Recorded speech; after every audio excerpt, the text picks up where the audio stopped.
मेरा नाम शरद है। महंगाई ज्यादा बढ़ गई है और कमाई वहीं की वहीं थी। मैं बहुत परेशान हो गया था। एक तरफ बिजली का बिल ज्यादा आता था तो दूसरी तरफ हर सामान महंगा आ रहा था। घर में राशन भी नहीं भर पाया था।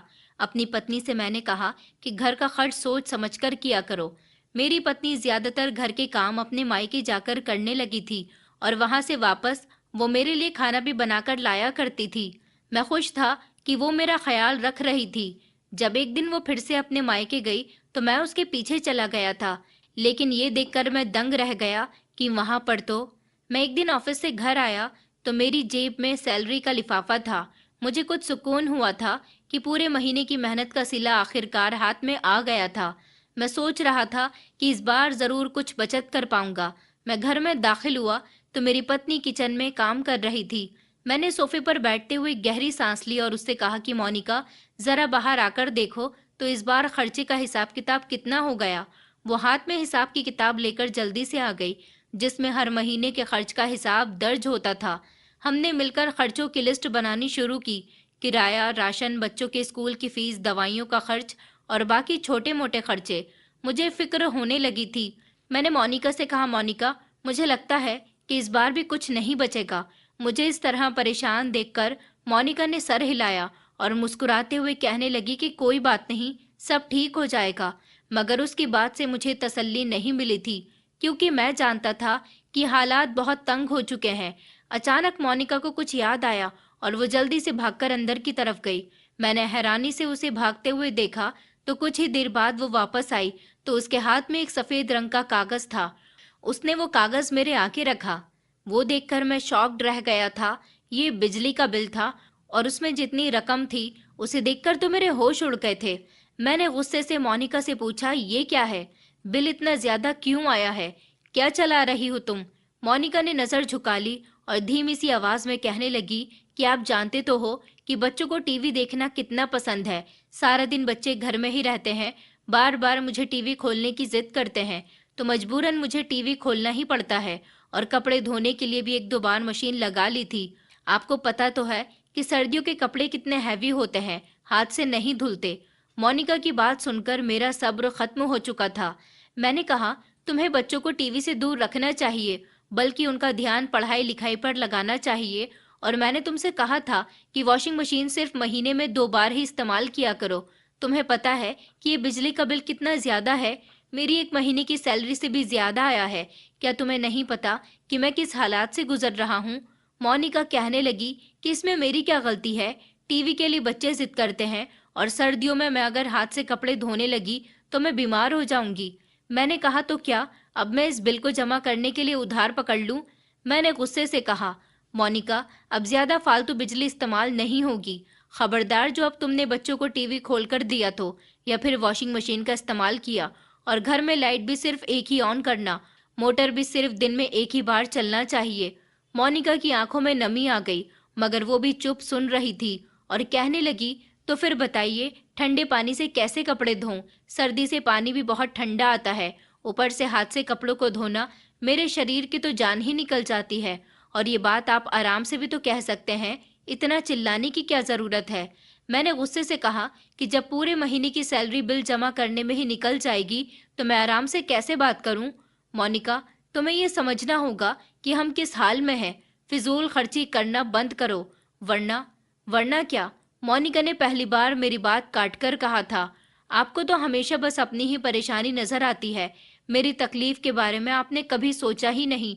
ये घर भी तो मैं ही संभालती हूँ, बच्चों की देखभाल, खाने पीने का इंतजाम, हर चीज। और आप कहते हो कि मुझे घर का खर्च देखभाल कर करना चाहिए। मैंने कहा, हाँ, मैं यही कह रहा हूँ। मैंने अपने बच्चों को देखते हुए जवाब दिया। मैंने कहा, मेरे पास बहुत कम पैसे हैं, इन कम पैसों में ही तुम्हें घर का गुजारा करना होगा। बिजली भी सोच समझकर इस्तेमाल करनी होगी। अभी मुझे बच्चों की ट्यूशन और स्कूल की फीस भी जमा करनी है। आगे से कभी दोबारा ये बिल इतना महंगा नहीं आना चाहिए। हम दोनों अपनी अपनी जिद पर डटे हुए थे। मैं जानता था कि हालात सख्त हैं, लेकिन मोनिका की बात भी अपनी जगह ठीक थी। मगर उस समय गुस्से और परेशानी की वजह से मैंने सिर्फ एक बात दोहराई, घर का खर्चा कम करो। मैंने बचपन से ही गरीबी देखी थी, ऐसी गरीबी जो खुददारी के साथ जीने की मजबूरी थी। मुझे याद है जब मैं सुबह सवेरे अपने माता पिता के साथ बाजार जाया करता था। वो अपनी आमदनी के हद के साथ ही घर के लिए खरीदारी करने की कोशिश करते थे। मैं कभी कभी उनके चेहरे पर ऐसी बेबसी देखता था कि दिल खून के आंसू रोता था, लेकिन वो हमेशा हमें यकीन दिलाया करते थे कि हालात बदल जाएंगे। मगर हालात कभी नहीं बदले। एक दिन स्कूल से आकर मैंने अपनी माँ से कहा, माँ, आज खाने में क्या बनाया है? तो माँ ने मुस्कुराकर मेरे बालों को प्यार से सहलाते हुए कहा कि बेटा, आज सिर्फ दाल है। घर में यही था, लेकिन मैंने इसे इतना टेस्टी बनाया है कि तुम्हारा दिल खुश हो जाएगा। मैंने जिद करते हुए माँ से कहा, लेकिन माँ, मैं दाल के साथ चावल भी खाना चाहता हूँ। माँ ने थोड़ा सा हिचकिचाते हुए जवाब दिया, बेटा, आज तो चावल नहीं बने हैं, लेकिन मैं वादा करती हूँ कि तुम्हारे लिए चावल भी बना दूंगी। अगले दिन जब मैं स्कूल से वापस आया तो माँ चूल्हे के पास बैठी हुई थी और बार बार अपने सर पर हाथ रख रही थी। मैंने हैरानी से अपनी माँ को देखा और उनसे पूछा कि माँ, क्या हुआ है? आप ठीक तो है ना? माँ ने परेशान होकर कहा कि बेटा, हाँ बेटा, मैं ठीक हूँ। मैंने कहा, माँ, आपने आज चावल बनाने का वादा किया था, चावल बनाए हैं या नहीं? माँ ने हंसकर जवाब दिया, हाँ बेटा, मैंने अपना वादा पूरा किया है, जाकर देख लो। अगले कुछ दिनों में माँ की तबीयत कुछ ज्यादा ही खराब रहने लगी थी। वो हमेशा काम करते करते रुक जाती थी और अपना सर पकड़कर बैठ जाती थी। कुछ समय के बाद जब माँ की तबीयत लगातार बिगड़ती गई तो पिताजी ने उन्हें डॉक्टर के पास ले जाने का फैसला किया। माँ ने पिताजी से मना भी किया कि सिर्फ मामूली सा ही सर दर्द है, लेकिन पिताजी ने सख्त शब्दों में कहा कि हम सबको तुम्हारी जरूरत है, मैं कोई खतरा मोल नहीं ले सकता, तुम्हारा इलाज होगा। पिताजी की बात पर माँ खामोश हो गई थी और हम सबके साथ माँ डॉक्टर के पास चली गई। डॉक्टर ने माँ का अच्छी तरह से चेकअप किया और कुछ टेस्ट लिख कर दिए थे और कहा था कि रिपोर्ट्स आने के बाद ही कुछ कहा जा सकता है। कुछ दिन बाद जब माँ की रिपोर्ट्स आई तो डॉक्टर ने कहा कि आपकी वाइफ को कैंसर के लक्षण हैं। अभी तो सिर्फ शुरुआत है, लेकिन इनको फौरन इलाज की जरूरत है। पिताजी के चेहरे पर जैसे हवाइयां उड़ने लगी थीं। वो बहुत परेशान हो गए थे। उन्होंने कहा कि डॉक्टर साहब, कोई उम्मीद है कि क्या उनकी बीमारी पूरी तरह से खत्म हो सकती है? डॉक्टर ने आराम से कहा कि उम्मीद तो हमेशा होती है, लेकिन आपको जल्द से जल्द इलाज शुरू करवाना होगा। पिताजी ने कहा कि हम हर तरह से कोशिश करेंगे, लेकिन अंदर से जैसे पिताजी टूट चुके थे। घर जाकर पिताजी ने माँ से बात की और माँ ने कहा कि अगर मेरे भाग्य में यही है तो मैं इसे एक्सेप्ट करती हूँ। पिताजी ने माँ से कहा कि इलाज तो करवाना ही होगा, लेकिन माँ कहने लगी कि पैसे कहाँ से आएंगे, ये घर कैसे चलेगा? पिताजी ने जवाब दिया कि तुम फिक्र मत करो, मैं सब कुछ ठीक कर दूंगा। माँ पिताजी की बात पर खामोश रही, मगर उनकी आंखों में एक अजीब सा डर था जो वो हमसे छुपाने की कोशिश कर रही थी। माँ का इलाज शुरू हो गया था। पिताजी ने दिन रात मेहनत करनी शुरू कर दी थी। मैं हमेशा रातों को माँ के पास बैठकर कहता था कि माँ, तुम ठीक हो जाओगी। माँ मुस्कुराकर मेरे सर पर हाथ फेरती और कहती कि हाँ बेटा, मैं ठीक हो जाऊंगी। लेकिन उनकी मुस्कुराहट के पीछे छुपा हुआ दर्द मुझे हमेशा महसूस होता था। माँ का इलाज चलता रहा और हम सब इस उम्मीद पर रहे कि माँ ठीक हो जाएंगी, लेकिन हमारी उम्मीद पूरी न हुई। एक रात माँ हमेशा हमेशा के लिए हमें छोड़कर चली गई। मैं कमरे के एक कोने में बैठा था जब मेरी बहन ने आकर कहा कि शरद, अब हम क्या करेंगे? मेरी बहन की आवाज में एक अजीब सा डर था, लेकिन मैंने खुद को मजबूत बनाते हुए कहा कि पिताजी है ना, वो हमारा बहुत ख्याल रखेंगे। पिताजी को देखते जो माँ के जाने के बाद अब खुद सबके लिए खाना पकाया करते थे और फिर काम करने के लिए चले जाते थे। जब हम स्कूल से वापस आते तो काफी समय तक भूखे पेट रहते और पिताजी के घर आने का इंतजार किया करते थे। एक दिन ऐसा आया कि पिताजी काम से वापस ही नहीं आए। पिताजी के साथ एक भयानक हादसा हो गया था और हम लवारिस हो गए। उस दिन मैंने अपने बड़े भाई को देखा था जो रोते हुए कह रहा था कि अब हम किसके सहारे जिंदा रहेंगे। मेरी बहन की शादी हमारे रिश्तेदारों ने कम उम्र में ही करवा दी थी और अब घर में हम दो भाई बचे थे। मेरे बड़े भैया ने मुझसे वादा किया और कहा कि मैं नौकरी करने के लिए दिल्ली जा रहा हूँ। मैंने सर झुकाकर कहा कि ठीक है भैया, लेकिन मेरे दिल में एक अजीब सा डर था। भैया के जाने के बाद मैं अकेला हो गया था और दिन रात पिताजी के साथ हुए हादसे के बारे में सोचता रहता था कि अगर मैंने काम किया तो मेरे साथ भी ऐसा ही होगा। इसी डर की वजह से मैंने अपनी शिक्षा पर ध्यान दिया ताकि मैं पढ़ लिख कर कोई नौकरी कर सकूं। मेरे पिता एक मजदूर थे और फैक्ट्री में काम करते समय ही उनके साथ हादसा हुआ था। मैं सोचता था कि मैं पिताजी की तरह किसी मशीन के नीचे दबकर मर न जाऊं। मोनिका हमारे ही मोहल्ले में रहती थी।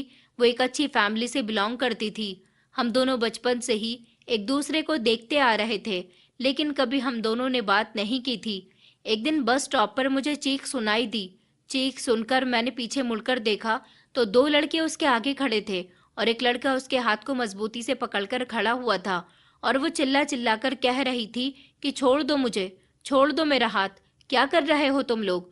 मैंने बुलंद आवाज में कहा था तो वो लड़के हंसने लगे, कहने लगे कि तुम्हें क्या है, यहाँ से चले जाओ वरना तुम्हें हमारी मार खानी पड़ेगी। मैंने गुस्से से अपनी मुट्ठी को बंद किया और कहा कि अगर तुम लोगों ने इस लड़की को नहीं छोड़ा और यहाँ से नहीं गए तो मैं तुम सबका वो हाल करूंगा कि तुम लोग अस्पताल में भर्ती हो जाओगे। उन्होंने मेरी आवाज में गुस्सा महसूस किया और हिचकिचाते हुए कहा कि ठीक है, हम जा रहे हैं। मोनिका ने डरते हुए मेरी तरफ देखा और कहा, थैंक यू शरद, तुमने इन गुंडों से मुझे बचाया। मैंने कहा, मोनिका ये तो मेरा फर्ज था, तुम ठीक हो ना। उसने कहा कि हाँ, लेकिन मैं बहुत डर गई थी। मैंने मोनिका के हाथ में उसका बैग दिया जो जमीन पर गिर गया था और कहा कि चलो मैं तुम्हें तुम्हारे घर छोड़ देता हूँ। वो कहने लगी कि आप क्यों परेशान हो रहे हो, मैं खुद चली जाऊंगी। मैंने कहा, मोनिका ये जगह अब तुम्हारे लिए ठीक नहीं रही, मैं तुम्हें इस तरह अकेले नहीं जाने दूंगा। उसने इस बात पर कुछ नहीं कहा और मेरी बाइक पर बैठकर मेरे साथ चल दी। सारे रास्ते वो खामोश बैठी रही थी, लेकिन उसकी नजर बार बार मुझ पर जा रही थी, जैसे वो मुझसे कुछ कहना चाह रही हो, लेकिन उसके शब्द नहीं निकल रहे थे। जब हम घर पहुंचे तो उसने दरवाजे पर रुककर कहा कि शरद, आप बहुत अच्छे हैं, अगर आप नहीं होते तो पता नहीं मेरे साथ क्या होता। मैंने मुस्कुराकर कहा, मोनिका अगर कभी आपको मेरी मदद की जरूरत हो तो आप बेझिझक मुझसे कह सकती हो।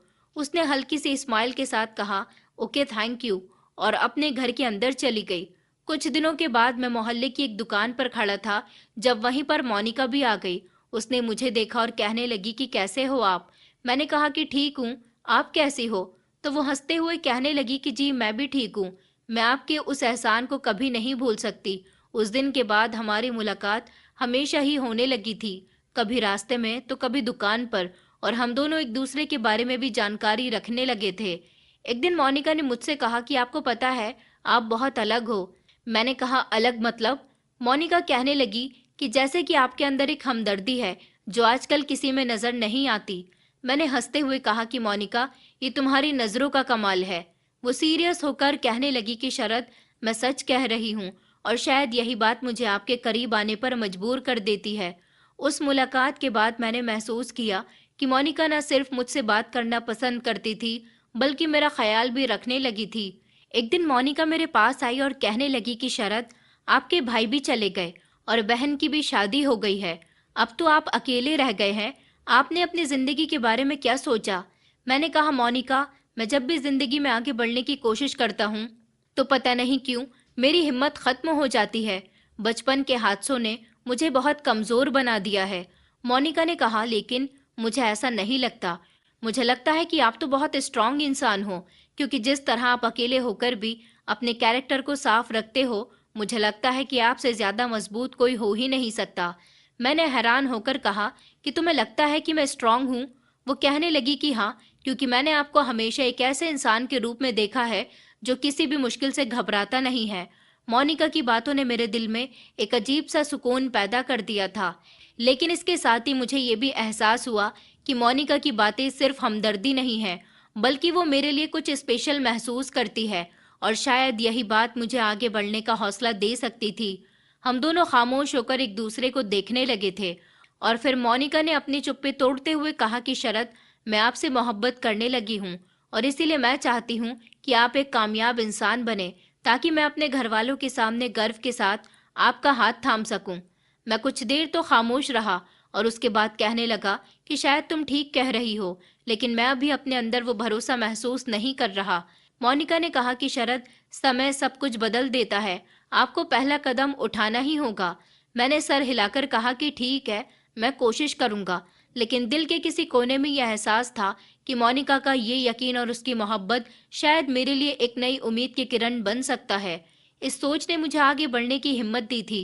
मोनिका ने अपनी फैमिली से बात की उनको बताया कि वो मुझे पसंद करती है और मुझसे शादी करना चाहती है, तो उसके पिता ने ये कहकर इनकार कर दिया कि उस लड़की के पास ना तो अच्छा कारोबार है और ना ही उसका अच्छा फ्यूचर है, यहाँ तक कि रहने के लिए अपना घर भी नहीं है। तुम्हारा उसके साथ गुजारा नहीं हो सकता। उसने अपने घर वालों को भरोसा दिलाया कि शरद बहुत मेहनती और ईमानदार इंसान है। उसने अपनी मोहब्बत पर यकीन करते हुए अपने माता पिता को अपने दिल की बात बता दी थी।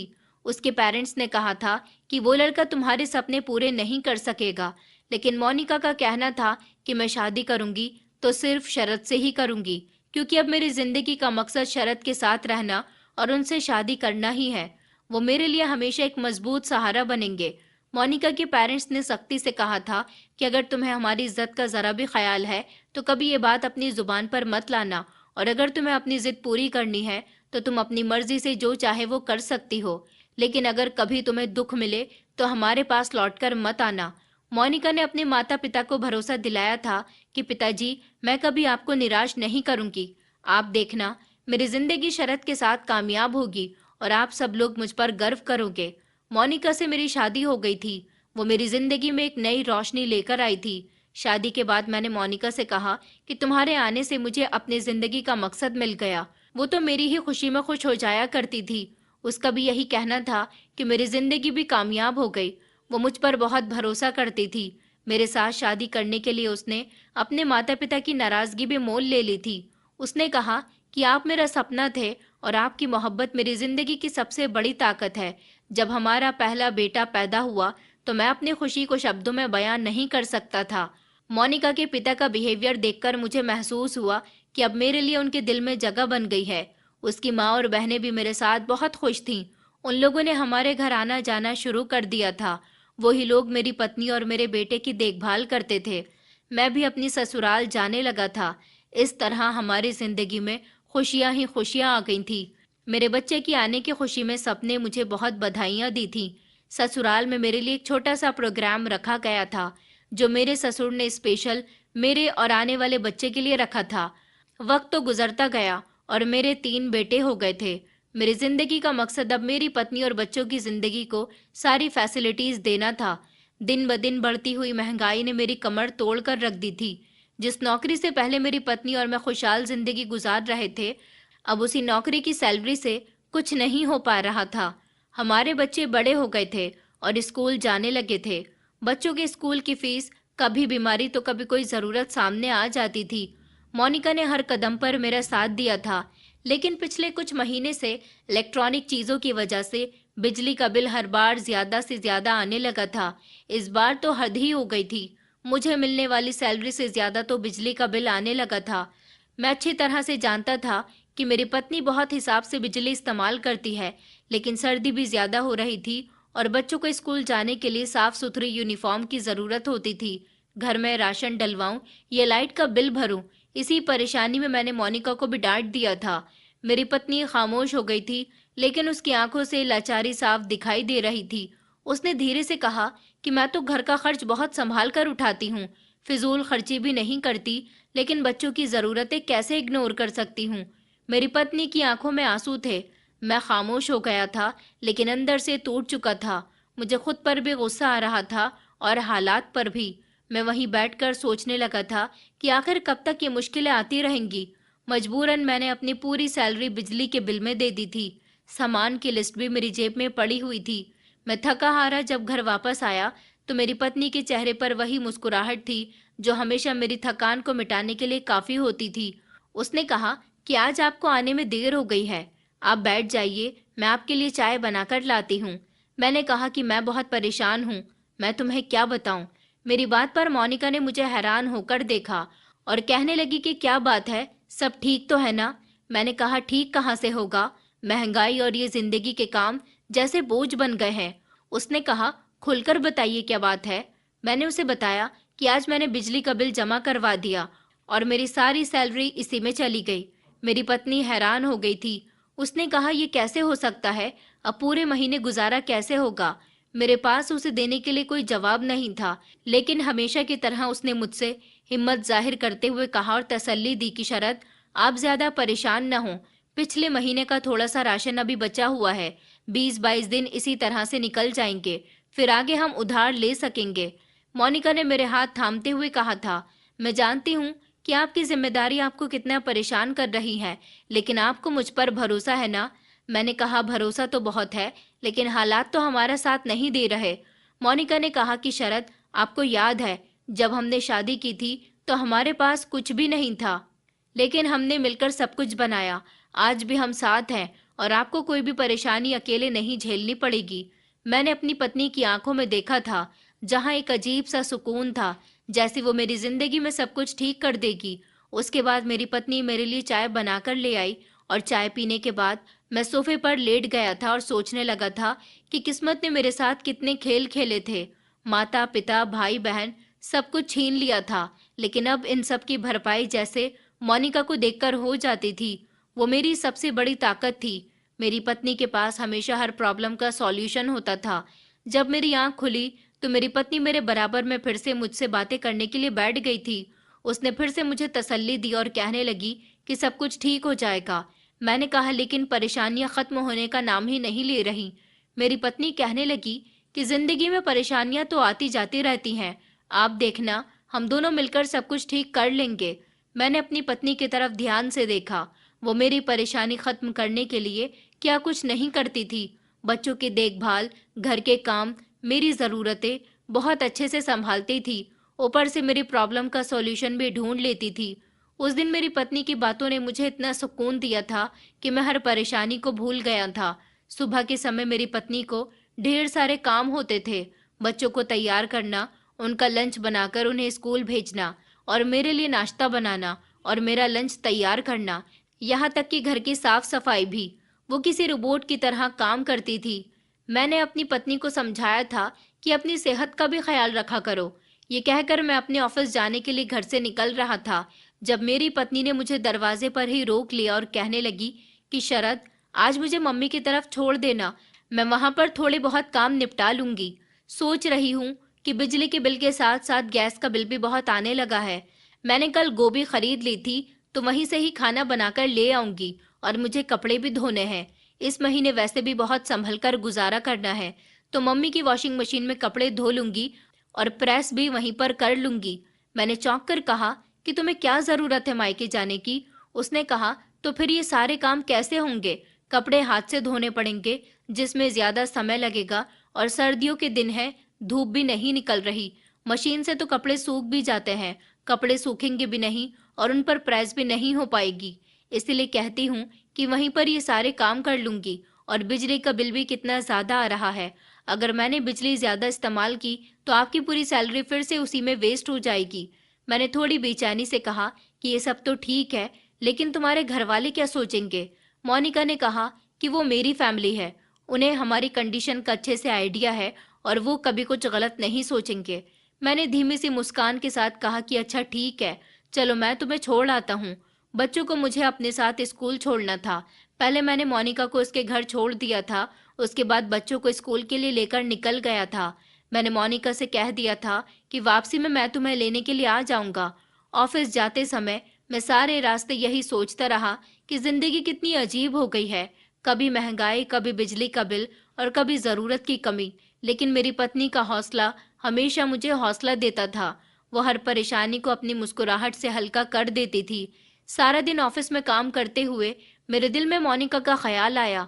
ऑफिस का काम खत्म होते ही मैं सीधा मोनिका के मायके पहुंचा। वहां वो बच्चों के साथ मेरा इंतजार कर रही थी। वो मुझे देखकर मुस्कुराई और कहने लगी कि दिन कैसा गुजरा?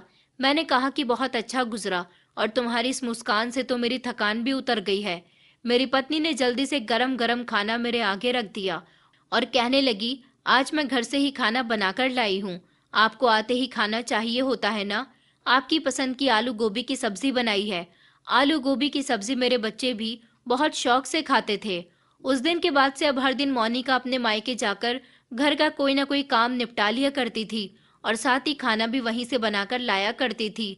रास्ते से सब्जी खरीद कर ले जाती थी और घर से कपड़े लेकर चली जाती थी, जिनको वो वहीं धोकर प्रेस कर लिया करती थी, और नहाना धोना भी वहीं पर कर लिया करती थी। क्योंकि सर्दियों के दिन थे, उसके मायके में गीजर लगा हुआ था। बच्चों को भी वो हीटर में बैठा दिया करती थी। ये सब करना अब उसका रोज का रूटीन बन गया था। मुझे ये सब अच्छा लग रहा था क्योंकि इस महीने मैंने घर में राशन भी नहीं भरा था और इसी बहाने कुछ खर्चा भी बच रहा था। मैं ऑफिस से वापसी पर मोनिका को घर वापस लेकर ही आता था। एक दिन मैं मोनिका को लेने के लिए जा रहा था तो दूर से ही मैंने उसके मायके के घर से किसी जवान लड़के को निकलते हुए देखा। उसकी शक्ल ठीक से तो मैं नहीं देख पाया था, लेकिन इतना जरूर समझ चुका था कि वो उनका कोई रिश्तेदार तो नहीं था, क्योंकि मोनिका के जितने भी रिश्तेदार थे वो यहाँ नहीं रहते थे और मैं सबको ही जानता था। मेरे दिल में एक खटका सा लगा, मेरे दिल में एक अजीब सी बेचैनी हो गई थी।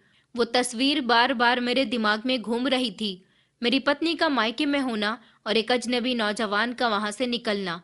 ये ख्याल मुझे सुकून नहीं लेने दे रहा था, लेकिन मैं अपनी पत्नी पर शक करने के बारे में सोच भी नहीं सकता था। वो औरत जिसने हमेशा हर मोड़ पर मेरा साथ दिया था, सुख दुख में मेरे साथ खड़ी रही थी, उस पर शक करने का ख्याल ही मेरे दिल को परेशान कर रहा था। लेकिन पति होने के नाते ये ख्याल भी मुझे चैन नहीं लेने दे रहा था। मैंने नाश्ता करते हुए अपनी पत्नी से कहा कि मोनिका, आज तुम्हें जो भी काम करना है अपने घर में ही करो। आज तुम्हें मायके जाने की कोई जरूरत नहीं है। मोनिका ने हैरान होकर मेरी तरफ देखा और कहने लगी कि शरद, क्या हुआ? सब ठीक तो है ना? आप तो मुझे वहां जाने के लिए कभी मना नहीं करते, तो फिर आज क्या हुआ? मैंने नजर झुकाकर कहा कि कुछ नहीं मोनिका, बस ऐसे ही दिल नहीं चाह रहा कि तुम बार बार अपने मायके जाया करो। मेरी पत्नी ने चाय का कप टेबल पर रखते हुए कहा कि शरद, ये बार बार की बात नहीं है, सिर्फ इस महीने की बात है। जैसे ही घर के खर्चे में थोड़ी बेहतरी आएगी, मैं यहीं ही सारे काम कर लिया करूंगी। मैंने थोड़े सख्त शब्दों में कहा कि मोनिका, मैंने कहा ना कि आज तुम घर पर ही रहोगी। मुझे तुम्हारा बार बार तुम्हारे मायके जाना अच्छा नहीं लगता। मोनिका के चेहरे पर मैंने पहली बार नाराजगी के एक्सप्रेशन देखे थे। वो कहने लगी कि शरद, इस वजह से खर्चा भी बच रहा है और मैं कोई ऐश करने के लिए वहां नहीं जाती, अपनी जरूरतें पूरी करने के लिए जा रही हूँ। बच्चे भी वहां थोड़ी बहुत देर खेल लेते हैं, माँ के साथ थोड़ी बहुत बातचीत भी हो जाती है और बहनें भी मेरे साथ एक दो काम करवा देती हैं। आप मुझ पर गुस्सा क्यों कर रहे हो? मैंने अपने शब्दों को नरम करने की कोशिश की और कहा, बात तो गुस्से की नहीं है, लेकिन लोगों की बातों का क्या पता लोग क्या सोचते हैं। मोनिका ने मेरी बात काटते हुए कहा कि लोग क्या सोचते हैं, मैंने ये कभी नहीं सोचा। मुझे सिर्फ ये पता है कि मैं आपकी और अपने बच्चों की जिंदगी आसान करने की कोशिश कर रही हूँ, और अगर आपको मेरी यही कोशिश नागवार लग रही है तो मैं क्या कह सकती हूँ? मैंने गहरी सांस लेते हुए कहा, मोनिका, ऐसी बात नहीं है, बस मेरा दिल नहीं मान रहा। मोनिका ने थोड़ा गुस्से से कहा कि शरद, आपका दिल नहीं मान रहा तो मैं क्या करूं? मुझे जाना ही है, क्योंकि मैं यहाँ बैठकर अपना समय बर्बाद नहीं करना चाहती। आप हमेशा कहते हो कि वक्त बहुत कीमती होता है, जहाँ काम करने में कम समय लगे हमें उसी काम को हमेशा करना चाहिए। मैंने देखा कि मेरी पत्नी आज अपनी बात पर अड़ी हुई थी और मैं उसकी जिद के आगे बेबस हो गया था। मैंने थके हुए शब्दों में कहा कि ठीक है, तुम जाओ, लेकिन ये आखिरी बार होना चाहिए। मेरी पत्नी ने मेरी तरफ देखा और कहा कि शरद, आप मुझ पर भरोसा नहीं करते क्या? मैंने कुछ गलत किया है जो आप मेरे साथ इतनी सख्ती कर रहे हो?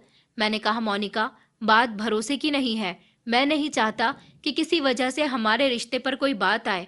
मोनिका ने नम आंसुओं से कहा कि मेरे लिए आप ही सब कुछ हो और मैं कभी कोई ऐसी वैसी हरकत नहीं कर सकती जिससे आपकी इज्जत या आपका सर नीचा हो। उसके बाद वो बच्चों को तैयार करने लगी और मैं दिल पर पत्थर रखकर खामोश रहा।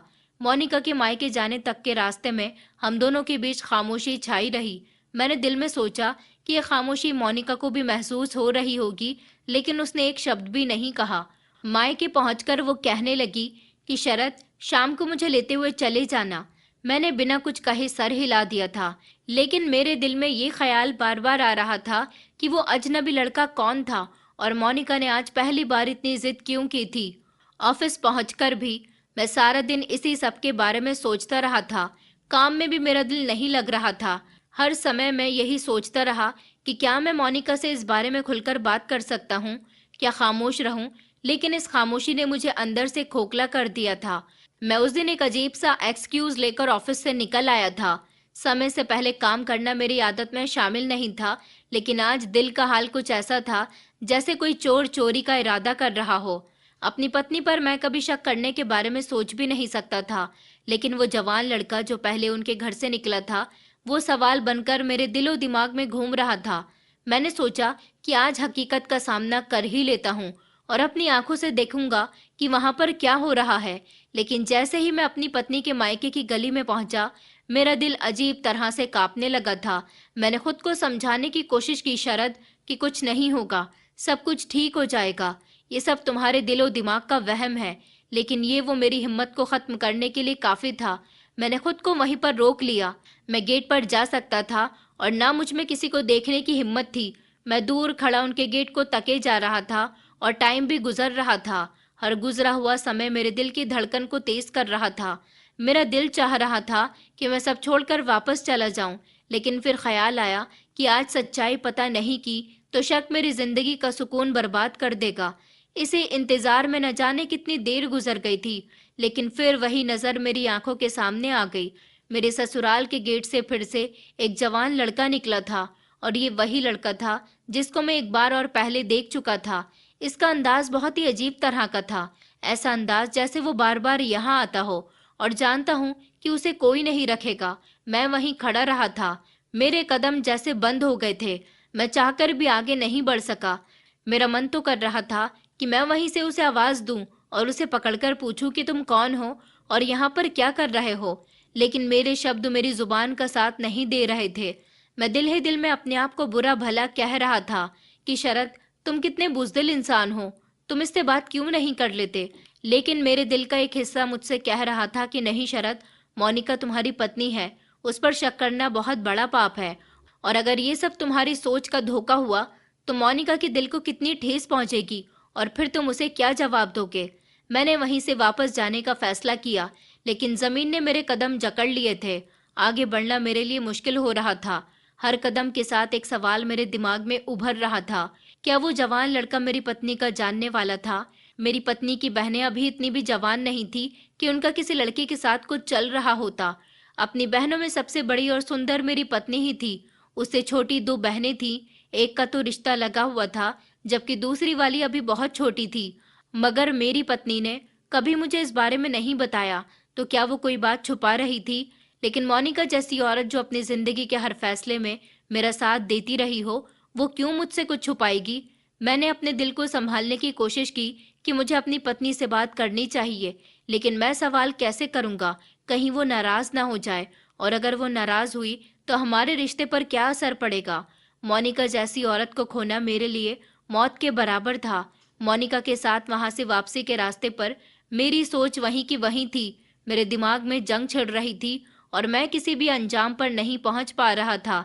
लेकिन मैंने दिल ही दिल में फैसला किया कि मोनिका के सामने बात करने से पहले मैं इस बात का यकीन करूंगा कि कहीं ये सब मेरा वहम तो नहीं है। जब हम घर पहुंचे तो हमेशा की तरह मेरी पत्नी मेरे सामने मुस्कुराकर आई थी, और आज भी वो मेरे लिए अपने मायके से खाना बनाकर लाई थी। बच्चों को तो उसकी बहन ही खाना खिला दिया करती थी। उसकी मोहब्बत भरी आवाज सुनकर मेरे दिल को सुकून आ जाता था। लेकिन आज मेरा मूड और ध्यान कहीं और ही था। वो मेरे चेहरे को देखकर कहने लगी कि आप ठीक तो हो, कुछ परेशान लग रहे हो। ऑफिस में सब ठीक है। मैंने एक लम्हे के लिए खुद को संभाला और कहा कि हाँ, सब ठीक है, बस आज काम कुछ ज्यादा था, इसीलिए थक गया हूँ। वो कहने लगी कि अब आप हाथ मुंह धो लो, मैं आपके लिए खाना लगा देती हूँ। मैंने चुपचाप उसकी बात मान ली, और मेरे दिल में सवाल अभी भी पैदा हो रहे थे। वो खाना लेकर आ गई थी और मेरे सामने बैठ गई। कहने लगी कि आप मुझसे कुछ कहना चाहते हो, मुझसे छुपाने की जरूरत नहीं है।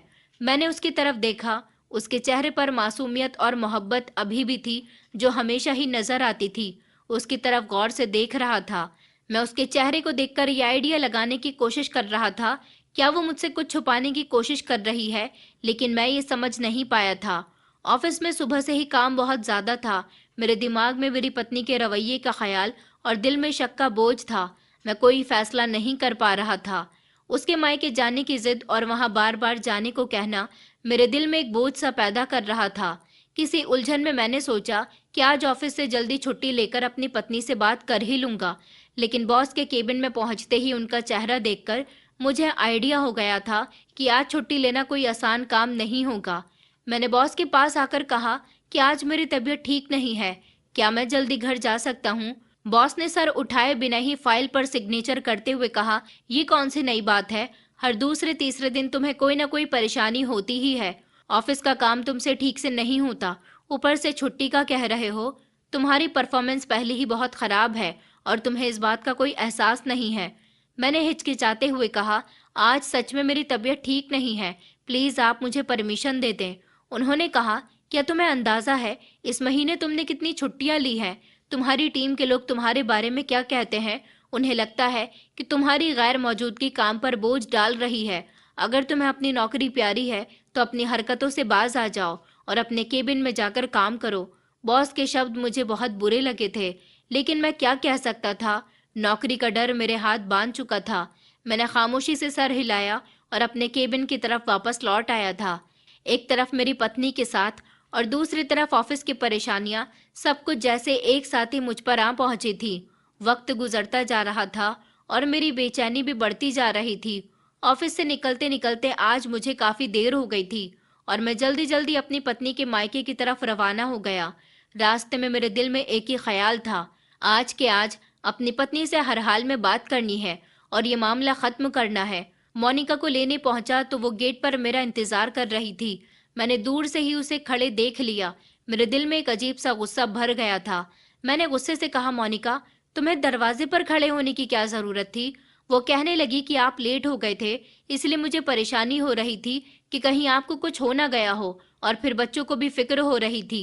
उसकी ये बात सुनकर मेरा गुस्सा कम होने के बजाय बढ़ गया था। मोनिका, ये गली है, यहाँ से लोग गुजरते हैं, किसी को क्या लगेगा कि तुम बाहर खड़ी हो? तुम्हें ये ख्याल क्यों नहीं आता कि लोग क्या सोचेंगे? वो मेरी बात सुनकर खामोश रही और धीरे से कहने लगी कि शरत, मैंने तो सिर्फ आपकी फिक्र में ऐसा किया था, आप गुस्सा क्यों कर रहे हो? आगे मैं कभी ऐसा नहीं करूंगी। मैंने सख्ती से कहा कि मोनिका, कल से तुम्हें मायके आने की जरूरत नहीं है। उसने कहा कि मैं जानती हूँ कि आप थके हुए हो, लेकिन मेरी बात भी सुन लिया करो। उसने कुछ पैसे मेरे हाथ पर रख दिए और वो कहने लगी कि इस महीने घर का राशन भी नहीं डलवाया था, अब कुछ भी नहीं बचा। ये पैसे मैंने अपनी माँ से उधार लिए हैं, कल घर वापस आओ तो ये सामान लेते आना। लेकिन दिल के अंदर एक तूफान सा उठा था। एक तरफ मेरी पत्नी की मोहब्बत और सच्चाई पर यकीन था, तो दूसरी तरफ दिल में शक का कांटा जो निकलने का नाम नहीं ले रहा था। अगले दिन ऑफिस से निकलते समय मेरा दिमाग कुछ हल्का था। आज काम भी पूरा हो गया था और बॉस की डांट का भी डर नहीं था। मैंने सोचा कि पहले बाजार से घर के लिए सामान लेकर चला जाता हूँ और मोनिका को इस बात की खुशखबरी दूंगा कि आज घर का सारा राशन पूरा हो गया। घर का सामान लेते समय मेरे दिल में एक अजीब सा सुकून था, मगर जैसे ही मैं अपनी पत्नी के मायके के करीब से गुजरा तो वहीं पर फिर से वो लड़का उनके घर से निकलता हुआ नजर आया। मेरा दिल जैसे फिर से गुस्से से भर गया था और शक ने मेरे दिमाग पर काबू कर लिया था। मैंने दिल में सोचा कि क्या सच में मेरी सारी बातें वहम है या फिर कोई हकीकत उनके पीछे छुपी हुई है। मैं घर पहुंचा तो ये देखकर मेरा गुस्सा हाई हो गया था।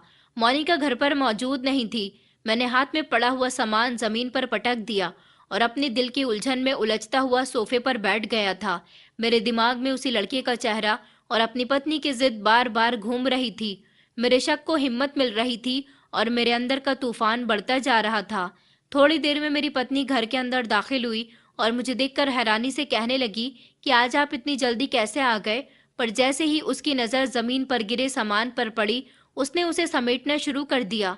अरे, ये सामान किसने गिरा दिया? मैंने गुस्से से कहा कि ये मैंने गिराया है। तुम्हें जरा भी अंदाजा है कि एक मर्द पर क्या गुजरती है जब उसकी पत्नी उसकी इजाजत के बिना उसकी पीठ पीछे बाहर निकले? वो हैरत से मेरी तरफ देखने लगी और कहने लगी, आप क्या कहना चाहते हो? मैंने गुस्से से कहा, मैं क्या कहना चाहता हूँ? ये बताओ कि रोज रोज तुम्हें मायके जाने की क्या जरूरत पड़ती है? क्या मेरे घर में सब कुछ ठीक नहीं है? और वो जवान लड़का जो तुम्हारे घर से निकलता है वो कौन है? और तुम्हारे मायके में उसका क्या काम है? तुम्हारे मायके वालों से उसका क्या संबंध है? मेरी पत्नी मेरी बात सुनकर खामोशी से खड़ी रही थी, जैसे कोई जवाब देने के लिए उसके पास शब्द नहीं हो। जब उसने कोई जवाब नहीं दिया तो मेरे सब्र की हद पार हो गई थी और मैंने गुस्से से चिल्लाकर उससे कहा, मोनिका, आज मुझे हर सवाल का जवाब चाहिए। तुम्हारे इस बिहेवियर ने मेरे दिल में ऐसे सवाल पैदा कर दिए हैं जिनका जवाब दिए बिना ये मामला हल नहीं हो सकता। वो धीमी आवाज में कहने लगी कि शरद, आपको शक हो रहा है मुझ पर क्या? आप समझते हो मैंने कभी कोई ऐसा कदम उठाया होगा आपकी इज्जत को ठेस पहुंचाने में? मैंने कहा, मोनिका, मेरे दिल में सवाल है और उनका जवाब चाहिए। अगर तुम्हारे दिल में कुछ छुपा हुआ नहीं है तो सच सच बताओ कि कौन है वो लड़का और तुम रोज अपने मायके जाकर क्या करती हो? मोनिका की आंखों में आंसू आ गए थे, लेकिन उसने खुद को संभालते हुए कहा कि शरद, आप मेरे पति हैं, मेरे सब कुछ है। मैं कभी आपकी मर्जी के बिना कोई काम नहीं करती थी, लेकिन जो आप मुझसे सवाल कर रहे हैं उसका जवाब देने का समय आ गया। वो जवान लड़का जिसे आप मेरे मायके से निकलते हुए देखते हो, वो एक बुटीक का मालिक है जो अपने बुटीक के कपड़े सिलने के लिए वहां देने आता है। उसके कपड़े मैं सिलती हूँ। जब मैं घर जाती हूँ तो मेरी बहनें मेरे बच्चों को संभाल लेती हैं और मेरे सारे काम भी कर देती हैं। जिस बुटीक से हम शादी से पहले अपने कपड़े सिलवाया करते थे, माँ ने उनको आपस में बातें करते हुए सुना था कि उन्हें कपड़े सिलने के लिए औरतों की जरूरत है, वो उनको पैसे दिया करेंगे। माँ ने इस बारे में जब मुझे बताया, और मुझसे सिलाई भी आती थी, इसलिए मैंने फैसला किया कि मैं मायके जाकर सिलाई कर लिया करूंगी। वो लड़का कपड़े लेकर आ जाता था और दिन में 2-3 चक्कर लगा लिया करता था, क्योंकि उसे कुछ न कुछ समझाना होता था। और जो पैसे आपको मैंने कल दिए थे, वो मेरी वही मेहनत की कमाई है। मैंने सोचा कि अगर मैं 1-2 महीने ये काम कर लूंगी तो शायद हमारे घर का बजट लेवल पर आ जाएगा और हम कुछ सेविंग्स भी कर लेंगे। इस तरह घर जाकर थोड़ा बहुत काम भी कर लूंगी और मेरी बहनें भी मेरा काम कर देती हैं। इससे हमारी लाइट का बिल भी कम आएगा।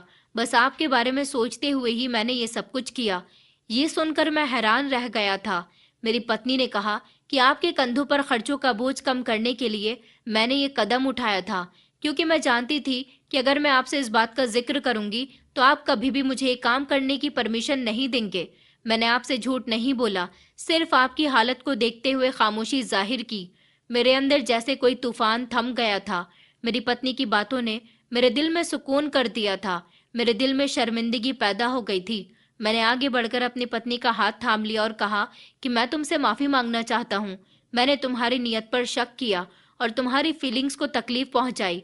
मेरी पत्नी ने मुस्कुराते हुए जवाब दिया कि शरद, आप मेरे पति हो और मैं आपसे नाराज नहीं हो सकती।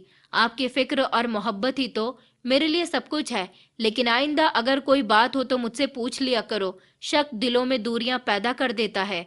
मैंने अपनी पत्नी से वादा किया कि आइंदा मैं कभी तुम पर शक नहीं करूंगा और हमेशा तुम्हारी कुर्बानी को समझने की कोशिश करूंगा। उस दिन मेरे दिल में अपनी पत्नी के लिए मोहब्बत और भी ज्यादा बढ़ गई थी और मुझे यकीन हो गया था कि वो सच में मेरी जिंदगी की सबसे कीमती और जरूरी चीज है। दोस्तों, उम्मीद करती हूँ आपको हमारी कहानी पसंद आई होगी। कहानी पसंद आई है तो वीडियो को लाइक करें, चैनल पर नए हैं तो चैनल को सब्सक्राइब करें और हाँ, नोटिफिकेशन बेल को जरूर दबाएं ताकि अगली अपडेट सबसे पहले आपको मिले।